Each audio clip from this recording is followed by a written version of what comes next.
welcome to my channel. আজি আমি আলোচনা কৰিম 2012 চনত এলপি টেটত অহা কুৱেশ্যন বিলাক 2012 চনৰ যিবিলাক এলপি টেটত ম্যাথছ আহিছিল সেই ম্যাথছ বিষয়ে আলোচনা কৰিম। প্ৰথমটো আছিল কুৱেশ্যন নম্বৰ 31 ত তোমাক দিয়া হৈছিল সামন্ত্ৰিক এটাৰ কোন কেইটা সমান জোখৰ হলে সামন্ত্ৰিকটো হ'ব এটা বৰ্গক্ষেত্ৰ ৰম্বাস ট্ৰেপিজিয়াম আয়তক্ষেত্ৰ। এই নম্বৰটো কৈছে বৰ্গক্ষেত্ৰ মানে ইয়াত কোৱা হৈছে সামন্ত্ৰিক এটাৰ কোন কেইটা সমান জোখৰ হলে সামন্ত্ৰিকটো হ'ব। সামন্ত্ৰিক কি আগতে আমি জানিলো সামন্ত্ৰিকৰ এজোৰ বাহু সমান আৰু সমান্তৰাল থাকে। তে প্ৰথমটো কৈছে বৰ্গক্ষেত্ৰ। বৰ্গ আমি যদি আঁকি লওঁ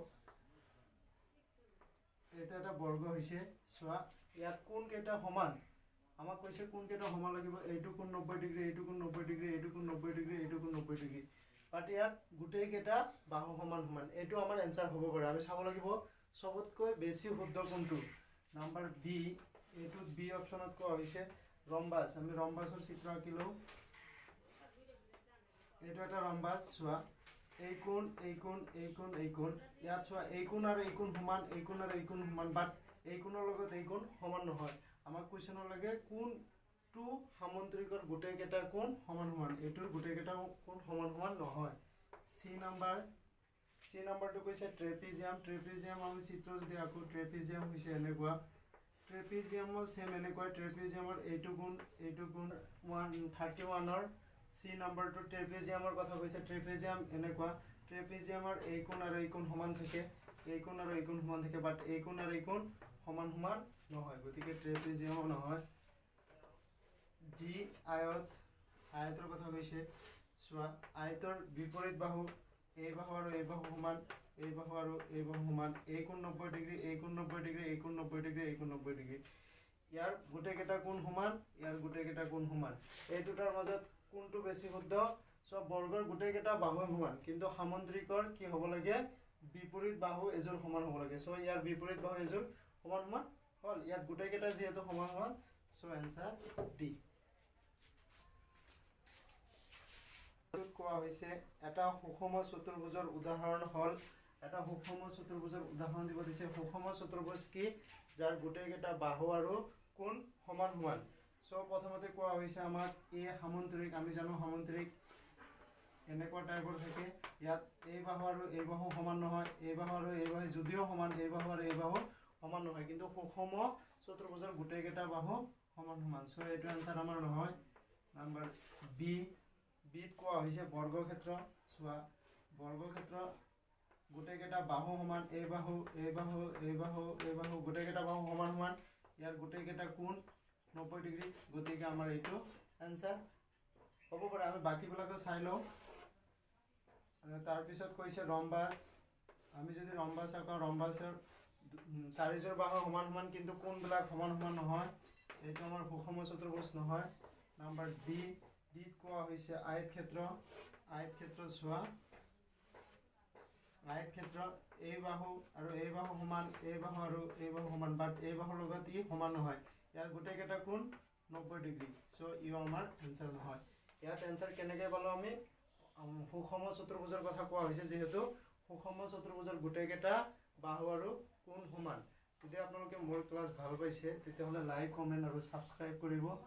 আৰু ইয়াৰ পিছত আমি কুৱেশ্যন নম্বৰ 33 কুৱেশ্যন নম্বৰ 33 তোমাক এই চিত্ৰটো দিয়া আছে। কুৱেশ্যনত কোৱা হৈছে তলৰ চিত্ৰ কেইটা ত্ৰিভুজ আছে ইয়াত কেইটা ত্ৰিভুজ আছে আমাক ক'ব দিছে। অপশন এ অপশন এ দিয়া আছে তোমাক 14 অপশন বি তোমাক দিয়া আছে 15 অপশন সি 16 অপশন ডি 17 ইয়াত কেইটা চিত্ৰটোত কেইটা ত্ৰিভুজ আছে আমাক ক'ব দিছে। আমি চাই লওঁ ত্ৰিভুজত বহুত ওলোৱা ট্ৰিক্স আছে এইটো যদি ট্ৰিক্সত ওলাব যাওঁ মানে এনসাৰটো নহ'ব পাৰে। আমি চাই লওঁ আমি যদি এটা ত্ৰিভুজ আকৌ চোৱা ত্ৰিভুজটো এ বি চি ত্ৰিভুজ লওঁ যদি ইয়াৰ মাজত এটা খণ্ড কৰিছে এনেকুৱা যদি খণ্ড টাইপৰ হয় এইটো এ বি চি ইয়াত কেইটা কোণ কৰিছে কেইটা ত্ৰিভুজ কৰিছে এটা দুটা আৰু অৰিজিনেল এটা তিনিটা। চোৱাচোন এনেকুৱা কেইটা ত্ৰিভুজ আছে। আমি যদি প্ৰথমৰ পৰা চাওঁ এ ই বি বা এ ই ইয়াত একো নাই, এইটো ইয়াত এনেকৈ আহি এনেকৈ যদি আহে এটা হ'ব, ইয়াত পাম 3টা, এইটো এটা 3টা যোগ সেম তুমি যদি ইয়াতো হিসাব কৰা ইয়াতো 3টা পাবা যোগ, আৰু যদি এফালে হিসাব কৰা ইয়াতো 3টা পাবা, এনেকুৱা 3টা হল। এবাৰ চোৱা অৰিজিনেল যিটো ডাঙৰ ত্ৰিভুজ আছিল ইয়াৰো 3টা আছিল, 12টা হল।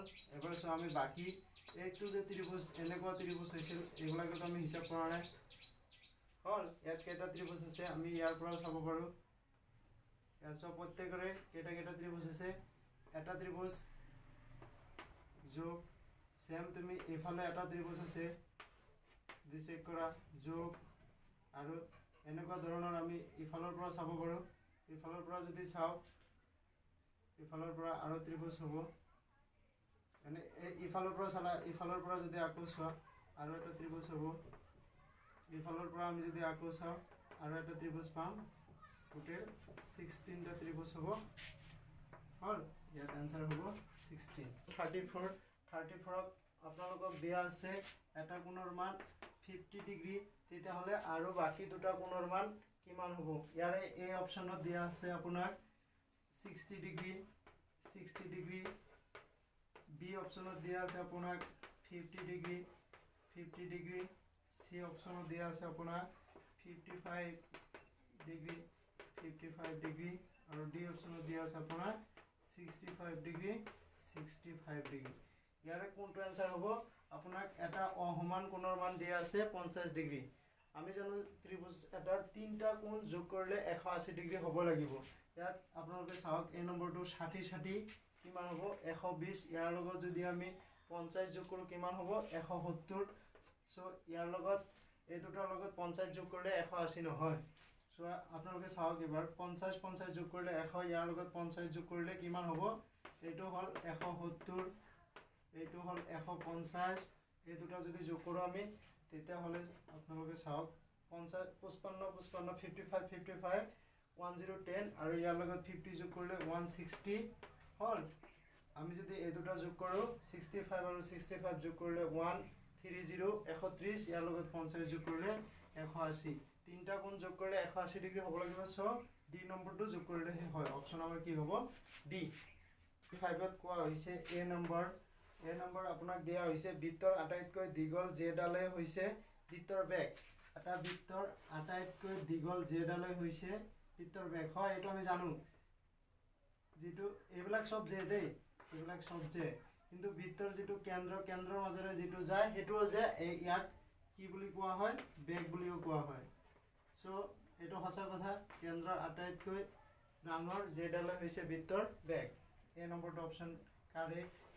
আমাক উত্তৰত ওলাব দিছে কোনটো শুদ্ধ নহয়। তলৰ উক্তি কেইটাৰ কোনটো উক্তি শুদ্ধ নহয়? এই নম্বৰটো যিহেতু হয়, এতিয়া আমি বি নম্বৰটো চেক কৰোঁ। বৃত্তটাৰ দৈৰ্ঘ্য ইয়াৰ পৰিধিৰ সমান। এটা বৃত্ত যদি লওঁ, ইয়াৰ দৈৰ্ঘ্য ইয়াৰ পৰা আৰম্ভ কৰি যদি আমি ঘূৰি আহি ইয়াৰ যদি শেষ কৰোঁ, এইটো বৃত্তৰ দৈৰ্ঘ্য হ'ব, আৰু এইখিনিকে পৰিধি বুলি কোৱা হয়। এইটো হয় নাম্বাৰ চি। চিত কোৱা হৈছে এটা বৃত্তৰ বেগ হৈছে উপবৃত্তৰ এটা অংশ। আমি চেক কৰি লওঁ, এটা বৃত্ত যদি আঁকি লওঁ, ইয়াৰ পৰা যদি আমি এইখিনি লওঁ, এইটো উপবৃত্ত হ'ব, উপবৃত্তৰ এইখিনি এটা অংশ। ইয়াৰ আমাক কুৱেশ্যনত কৈছে ইয়াৰ বেগ। আমি যদি এইখিনি এটা বৃত্ত লওঁ, এই বৃত্তৰ বেগ এইটো, এই বৃত্তৰ যদি আমি এইখিনি লওঁ, ইয়াৰ ই অংশ হ'ব।